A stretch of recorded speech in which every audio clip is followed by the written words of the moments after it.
কালকে আমার আর একটা কথা নিয়ে বিতর্ক হয়েছে এবং বিতর্কের কারণটা আমি বুঝতে পারছি। কালকে আমি একটা ছেলে ওই যে লিখলো না যে আমি সে আহ, পড়াশোনা ছেড়ে বিএসসি অনার্স ম্যাথ ছেড়ে লাইফ ইন্স্যুরেন্স বেচতে যাচ্ছে, তার বাড়ি থেকে সাপোর্ট পাচ্ছে না, যার জন্য আমাকে লিখেছিল। তো আমি তাকে বলেছিলাম যে তুমি যদি সেলসে ভালো হতে পারো, একদিন তুমি নিজে বিএমডাব্লিউ কিনবে, তোমার প্রচুর টাকা পয়সা হবে, লোকজন তোমার কাছেই ধার করতে আসবে, যারা টিটকারি মারছিল তারা তোমাকে ধার করতে আসবে।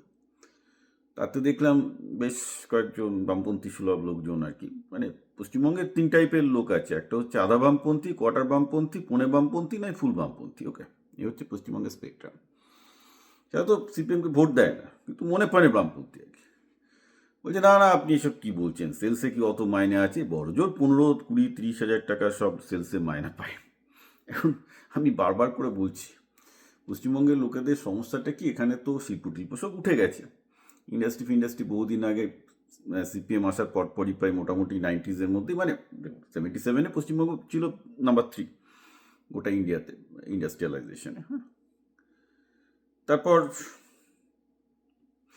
10 বছরের মধ্যে বাই 1990 পশ্চিমবঙ্গ হয়ে গেল 19th, মানে একদম পেছনের সারি। প্রথমে একদম মানে West Bengal top industrialise state থেকে একদম লাস্টে ইন্ডাস্ট্রিয়ালাইজ স্টেট হয়ে গেল। এর ফলে সবচেয়ে বেশি যে ক্ষতিটা হয়েছে কি, মানে ধরুন লোকজন তার চারপাশে যে পেশাগুলো দেখছে, যেমন বাঙালিরা দেখে একটা ডাক্তার প্রচুর কাঁচা টাকা রোজগার করছে, ডাক্তারি পড়তে হবে, ডাক্তারি পড়াটা ভালো।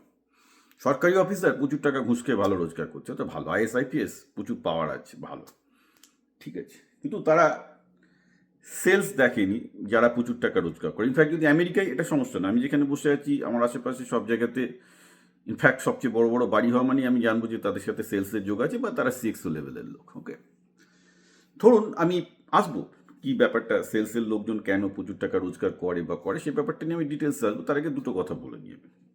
ধরুন আমি রেসের ওপর জুয়া খেলছি, তবে রেসটা ঘোরার না, দুটো ছেলের ওপর।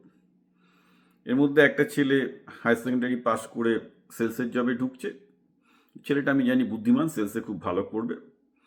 আর একটা ছেলে হায়ার সেকেন্ডারি পাস করে আইটি জেইতে প্রচুর ভালো ম্যাথ ফিজিক্স জানে, সে আইটি জেইতে ক্যারিয়ার তৈরি করছে। এবার জুয়াটা বেটটা কি, যে কোন ছেলেটা আজ থেকে 20 বছর বাদে গিয়ে ইয়ারলি প্যাকেজ বেশি পাবে, বেশি টাকা রোজগার করবে। ইনফ্যাক্ট আমি প্রবাবিলিস্টিক্যালি যে ছেলেটা হায়ার সেকেন্ডারি ড্রপ দিয়ে সেলসে যাচ্ছে, যদি সে বুদ্ধিমান হয়, সমান লেভেলে বুদ্ধিমান হয়, অ্যাজামশন হচ্ছে সমান লেভেলে বুদ্ধিমান, আমি কিন্তু সেলসের ছেলেটার উপর বেট করবো যে এই 20 বছর বাদে বেশি টাকা রোজগার করবে। এবার কেন আমি সেটাকে বলে দিই, দেখুন আনফর্চুনেটলি যেটা বাঙালিরা বুঝতে পারে না, সে যত বড়ই বামপন্থী হোক না কেন, সে কোয়ার্টার বামপন্থী, হাফ বামপন্থী, পৌনে এক বামপন্থী, এক বামপন্থী, টু বামপন্থী, যাই হোক না কেন, তাকে ক্যাপিটালিজম ফ্রেমওয়ার্কেই থাকতে হবে। এই ব্যাপারটা না বুঝতে পারলে আপনি আমার রিয়ালিটি বুঝতে পারবেন না। আপনি ক্যাপিটালিজমের বিরুদ্ধে যতই স্লোগান দিন না কেন, ওই বামপন্থীরা যতই ক্যাপিটালিজমের বিরুদ্ধে স্লোগান দিক না কেন, দিনের শেষে তাকে কোনো একটা আমেরিকান কোম্পানির আইটির কাজই করতে হয়। ওকে, দ্যাটস এ ফ্যাক্ট, এটা ভুলে যাবেন না। অর্থাৎ লাভ ইট হেট ইট, ভালোবাসুন না গায়ে করুন, ক্যাপিটালিজম ফ্রেমওয়ার্ক আছে। ক্যাপিটালিজম ফ্রেমওয়ার্কে কী হয়, মাইনেটা কে কত ইনকাম করবে সেটা ডিপেন্ড করছে হচ্ছে খুব সিম্পল ফর্মুলা দিয়ে, টাকার থেকে কার দূরত্ব বেশি। আমি বাংলায় বলি টাকার থেকে কার দূরত্ব বেশি। যে কোনো কোম্পানির বিভিন্ন যত পেশা আছে, sales, marketing, production, R and D, research and development, logistics, supply chain, এর মধ্যে টাকার থেকে সব থেকে বেশি কাছে হচ্ছে সেলস, কারণ সেলসকে সেই কোম্পানির হয়ে ইনকাম করতে হয়, সেলসকে সেই কোম্পানির হয়ে ইনকাম করতে হয়, অর্থাৎ টাকার সবচেয়ে কাছাকাছি থাকে সেলসটা। তারপরে থাকে সাপ্লাই চেন, যার জন্য আমি সাপ্লাই চেনের ডিগ্রিগুলো নিতে বলি বা সাপ্লাই চেন শিখতে বলি অন্তত এ করে। সবচেয়ে দূরে থাকে হচ্ছে রিসার্চ অ্যান্ড ডেভেলপমেন্টের লোকেরা, মানে আমার মতো লোকেরা, কারণ আমি এটা নিজের জীবনে অভিজ্ঞতা দিয়ে বুঝেছি। Okay, the fact, very bitter fact of capitalism. এইবার ঘটনাটা হচ্ছে কি, যে সেলস কত টাকা রোজগার করবে সেটা কিন্তু ডিপেন্ড করছে সে কি সেলস করছে তার উপর, অর্থাৎ সে যে জিনিসটা সেল করছে। কারণ মানুষ তো একটাই, একটা মানুষকে বোঝাতে কিন্তু প্রায় একই সময় লাগে। এবার ধরুন কোনো একটা ছেলে বা মেয়ে সেলসে গিয়ে সে এমআরআই, সিটি স্ক্যান ডাক্তারদের কাছে বিক্রি করে। এখন একটা এমআরআই, সিটি স্ক্যানের দাম কত? সিটি স্ক্যান 1 কোটি 2 কোটি, এমআরআই 5 থেকে 10 কোটি রেট। সে একটা বিক্রি করতে পারলে তার কোম্পানি থেকে 10 থেকে 20 লাখ টাকা কমিশন দেবে অনাসে। তার যদি 2-3টে বিক্রি করতে পারে, সে ভালো একটা গাড়ি বিএমডাব্লিউ 2-3 বছরে কিনতে পারে, নো প্রবলেম। আবার ধরুন কেউ একজন সেলসম্যান হচ্ছে এডুটেকের সেলসম্যান যে হয়তো 10,000 টাকা 20,000 টাকা, ধরুন বাইজু 10,000 20,000 25,000 টাকার প্যাকেজ বেচে, সে বেচে কত পাবে? 5,000 1,000 2,000 টাকা হয়তো 500 টাকা কমিশন পাবে, তাই দিয়ে তো তার কিছু হবে না, not going to make a lot of money, make some money, not lot of money, right? তো সেলসের ব্যাপারটা হচ্ছে এই যে জিনিসটা সে বিক্রি করছে, সুতরাং সেলসের ক্ষেত্রে একটা লোককে রীতিমতো শিকারী হতে হবে এবং কোম্পানি টু কোম্পানি চেঞ্জ করে বুঝতে হবে সে কোন কোম্পানিতে আছে, যে কোম্পানিতে তার প্রচুর টাকা রোজগার করার সুযোগ আছে। হ্যাঁ, যদি সেই হয় যে সেই কোম্পানির প্রোডাক্টের পার টিকিট ভ্যালু, আমরা বলি পার টিকিট ভ্যালু, অর্থাৎ একজনকে বেচলে সে মানে পার পকেট ভ্যালু তার কম, তা সেখানে সেলসের কেরিয়ার তৈরি করে খুব একটা লাভ হবে না। যে কার সেলসম্যান, একটা কারের দাম কত? 20-30 লাখ টাকা, সে 20-30 লাখ টাকা সেল করলে যেহেতু প্রচুর কার সেলসম্যান আছে, সে হয়তো 10,000 5,000 20,000 টাকা প্রমোশন পায়, মানে পেতে পারে ম্যাক্সিমাম আর কি।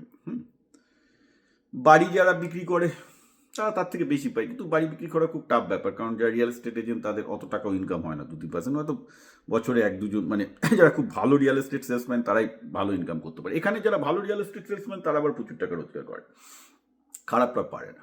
ওকে, কিন্তু যারা ধরুন ইনস্ট্রুমেন্ট, সাইন্টিফিক ইনস্ট্রুমেন্ট বেচছে যেগুলো 30 লাখ 40 লাখ 1 কোটি টাকার দাম, তারা আবার ভালো কমিশন পায়, 5 লাখ 6 লাখ 3 লাখ টাকা মতো পার ইয়েতে কমিশন পায়।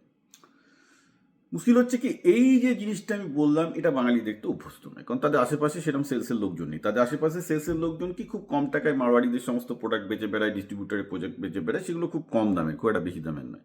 ফলে তারা দেখে একটা সেলসের লোক 10-20-30 হাজার টাকা ম্যাক্সিমাম রোজগার করছে খেটে, ফলে সেলসের জবের প্রতি তাদের ওই শ্রদ্ধা ভক্তিটা হয় না। এবং সেলসের লোকজন যদি বিএমডাব্লিউ মার্সিডিজ পরে ঘুরে বেড়াতো পশ্চিমবঙ্গে, যেটা অ্যাকচুয়ালি হয়, যেটা পুনেতে হয়, যেটা ব্যাঙ্গালোরে হয়, পুনে ব্যাঙ্গালোরে যতগুলো মার্সিডিজ সেলস ল্যাম্বরগিনি আছে আপনি দেখবেন, ওটা কাদের দেখবেন, একটা বড় অংশের সেলসের আছে, আইদার সিও নাই সেলসের, মানে বড় কোম্পানি যারা সেলসে আছে, because they have the money. Okay, and of course পলিটিশিয়ানদের তো থাকবেই, কারণ তারা তো আপনাকে বেঁচে দিয়েছে। হ্যাঁ, আপনাকে বেচতে পারলেও প্রচুর টাকা আছে, সেটা অন্য ব্যাপার, but keep it in mind, আপনি যেটা দেখেননি তার মানে সেটা সত্যি নয়। আপনার চোখের সামনে যেটা ঘটে যাচ্ছে, বিশেষ করে পশ্চিমবঙ্গের ক্ষেত্রে, পশ্চিমবঙ্গে এটা খুব গরিব জায়গা। হ্যাঁ, এখানে অধিকাংশ পেশাই নেই, বেশি এক্সিস্টই করে না, অধিকাংশ আধুনিক এবং উন্নত পেশা পশ্চিমবঙ্গে এক্সিস্টই করে না। সুতরাং পশ্চিমবঙ্গের পার্সপেক্টিভ থেকে কিছু বলতে গেলে জিনিসটা ঠিক নয়, তাকে আপনাকে বিশ্বটা আরও জানতে হবে, বিশ্বটা আরও বড়।